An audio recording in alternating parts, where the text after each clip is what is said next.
Unfortunately, not a lot of jubilation after Game 1 of the NBA Finals. Unfortunately, the Boston Celtics get Game 1. They're on their home floor. It's a reasonable thing to happen. I think the big thing was just the score, 107-89 in favor of the Celtics. The Mavericks just did not look themselves. I think that's really, if this was a loss that was a 5-point loss or even a 10, 15-point loss, but the Mavericks looked like they could get to some of the more of the things that they typically do, I think I would have felt differently about this one. I think that was kind of the crazy thing, is that a lot of the things that I think like a Boston analyst would have hoped that the Boston Celtics would get a chance to do, it felt like they got to hit all those notes, and that's the thing that was kind of frustrating. Hopefully they got all their firepower, quite possible, out in Game 1, and that was their championship. You hope as a Mavs fan, but as we mentioned and we talked to Bobby Carella about it, this is something the Celtics do. They shoot a lot of threes. Yeah. They make a lot of threes. They play team defense. One guy does not have to go off for them, which I think is why it's so different from the Mavs versus the Celtics. You're very dependent on Luka and Kyrie kind of putting 35-plus up, or at least 30-plus up in a playoff game. Whereas the Celtics are showing you Tatum can have sub-15, sub-20, and you can still win a game by 25 points. We're taking calls on the phone line, 877-881-1053. Before we go there, I want to ask you one question, Blake, real quick. Go ahead. Usually in a loss, especially in the playoffs, it can still lead to wins if in the course of the game, maybe the team finds some things that work. Mm-hmm. Did you feel like the Mavericks found anything that started to maybe show some promise of being beneficial during the rest of this series? Yeah, no huge grand picture until I really, really dive into the game. But what I was watching, I saw towards that second half, especially in that third quarter, the guys of PJ, Jones Jr., and Luka, too, they were attacking closeouts really well. Mm-hmm. We saw that they were kind of not settling for the threes, but the contested threes that they've been making in other series, we saw once that wasn't falling for them and they were shooting like sub 20% from three-point land, they were hitting a little pump fake or a triple threat and getting to the rim and then getting some easier shots. Now, granted, they missed some of those, especially Kyrie when they were going on that run. He missed like 2 open threes. But I saw the penetration attacking off the closeouts, and if they do that more and more, that could lead to more open buckets, because that's what Boston does so well. And maybe not living and dying by the three, but getting the best shot possible and not the contested shots we saw in the first half. All right, let's go to the phone line. Let's go to line 1 here. Vincent in Frisco is calling in to the Get right here on 105 through the Fan. Vincent, what's happening, man? Hey, guys. Thanks for taking my call. I just had a quick comment. One of y'all's thoughts on Kyrie. The Mavs got it down to about 8 points in an uncharacteristic game with kind of no flow. How pivotal do you think it is Kyrie getting right and, this team living and dying by Kyrie and Luka contributing most of the offense? Vincent, appreciate you calling, man. That's a great point, and I hate to say it because I love my boy Kyrie, but when the defense is loading up on Luka, he needs to have his complimentary superstar ready to attack. And when I'm not saying Luka is tired and can't play, but when he's been doing a lot in the first half, kind of was the only guy scoring for you, and now you get it back to this point where you need Kyrie to go off.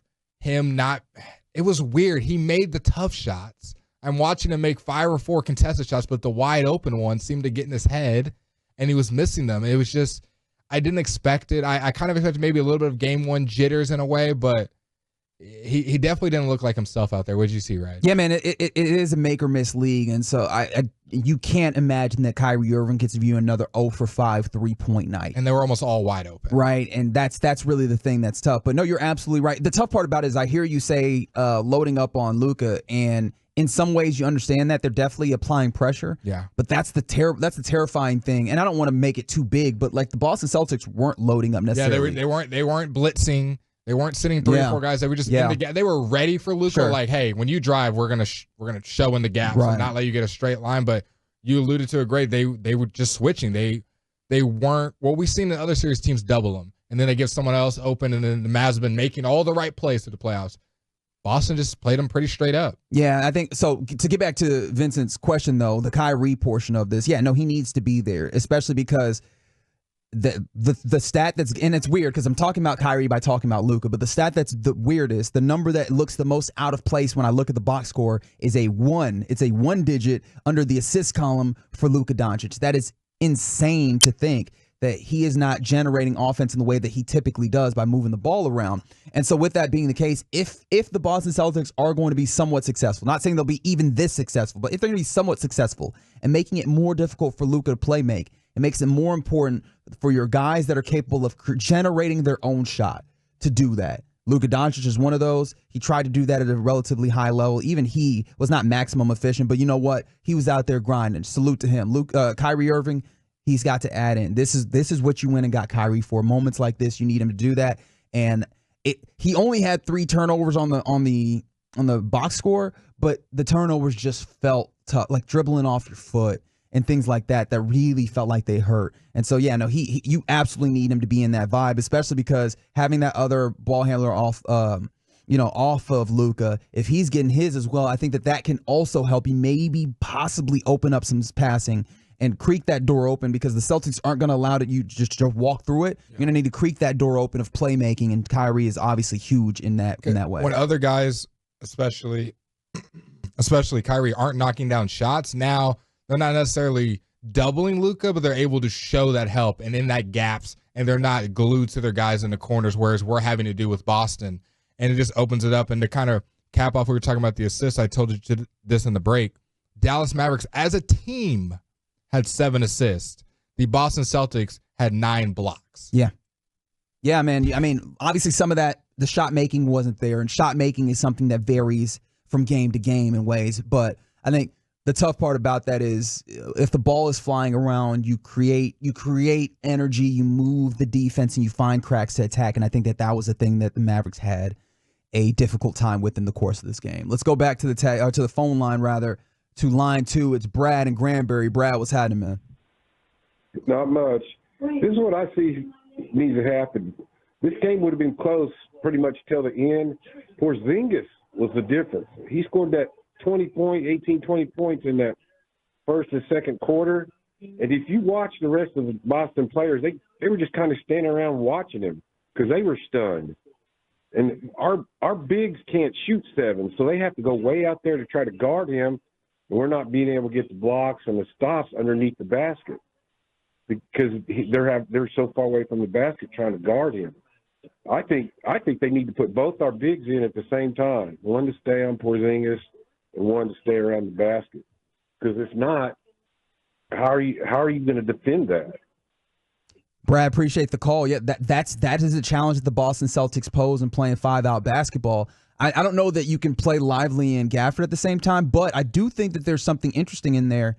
We talk about Maxi Kleber returning, and during the course of the regular season, he got a lot of minutes playing kind of as a 4, where they go with that super big lineup where P.J. Washington slid to the 3, Maxi Kleber played the 4, and then Gafford a lot of times or sometimes Lively would play that 5. That might be something that could be helpful for you as well, having 2 people that can kind of provide a little bit of that rim support. But the thing about it is all of those guys are still going to have to be hustling to the perimeter because still you have 5 guys that can knock down shots for Boston. I thought Bobby brought up a great point that I definitely didn't notice watching it, and I should have paid more attention to it. I mean, it's tough. You're also doing work at the same time. Porzingis shoots these deep threes, and we are watching, the Celtics are watching, but also the Mavs are just watching, and we saw these offensive rebounds happening. Derek White is crashing. Drew Holiday is crashing, where you maybe have your weaker defender guarding whoever you think that is for the Mavs in those certain scenarios, guarding a Drew Holiday or Derek White. But it's not just the one shot for the Celtics. They were getting these offensive rebounds, and whether it was a putback or kickback out to another 3, they put you in such difficult scramble situations where you're just guarding weird spots that you're not used to. And the Celtics did a great job of that. And then when you're knocking down, every shot you put out in the first half, it's going to look like how the score did at halftime. I know there's a lot of people saying that Kristaps Porzingis won't do that again, and to some extent, sure. Like I don't think you're wrong in that way. The tough thing about it, 2 for 4 for 3 is something that I think he can do fairly easily. And the thing that was really tough was seeing Kristaps Porzingis get that ball in the high post. Didn't matter who was there. And just post up a smaller player and turn and shoot over him. And it's tough because for Mavs fans, you saw him do that a lot here, and he didn't do that well. But the odd thing to say is he has done that well with Boston. That's something that they've depended on in some way. So that could be something that continues to pose a problem, but we'll see as time goes on. But yeah, Kristaps Porzingis was definitely one of those things that was tough, particularly defensively. Yep. He stopped a fast break. Josh Green got out on the fast break, and he hung that man at the rim. Yep. And so I think that that's also going to be something where guys are going to have to attack the rim ferociously, knowing you're going to get challenged and you might have to play through that. Let's go back to the lines, to the phone lines, as we continue to take your calls after the Mavericks fall in game 1, 107-89 against the Boston Celtics. Let's go to line 4 here. Josh in Dallas, what's happening, man? Hey, what's going on tonight, boys? Yo, man, we're just making it. We're making it. Yeah, well, a couple things tonight. Kristaps, he looked real fresh. He had upwards of 30 days off. His rim protection was huge. Kyrie, he looked shaky. A lot of noise on social media this week that he had to deal with, I'm sure. And, they're just not going to shoot like that every single game. We're not going to shoot that poorly. Simply we're not going to win a game where Hardy's our third leading scorer. So kind of tough. Yeah, Josh, thanks for the call. I mean, I think all of that was pretty spot on. He started kind of leaning into the Kyrie Irving. And I guess, look, we've talked enough, or not enough, but we talked a ton about the Kyrie Irving to returning to Boston, Jaylen Brown, Jason Tatum, all of those aspects of it.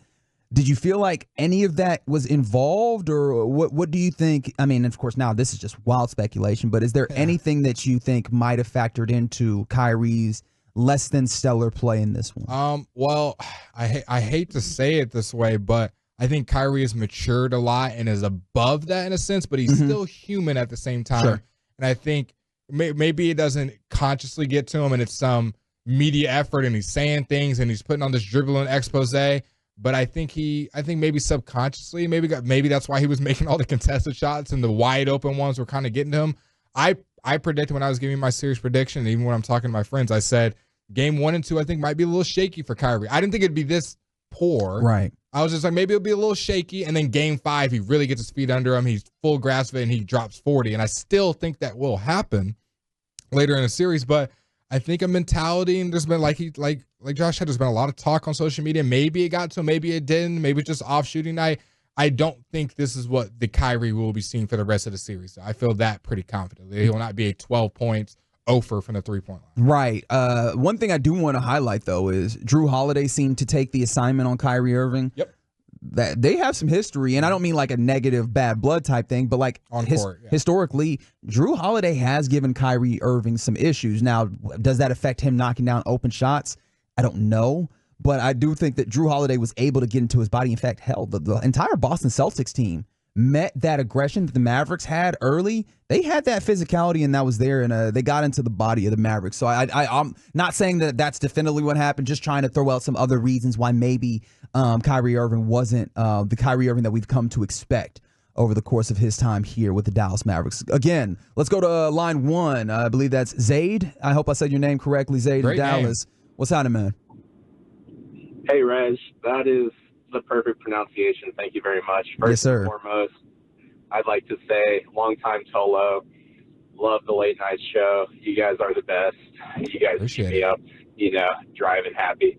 But 2 quick points. One, I think a lot of people fed into that social media of the Celtics had a cakewalk to the finals, but let's not forget they are a good team. And y'all's point on Drew Holiday, I mean, this man guarded Steph and Clay in the finals.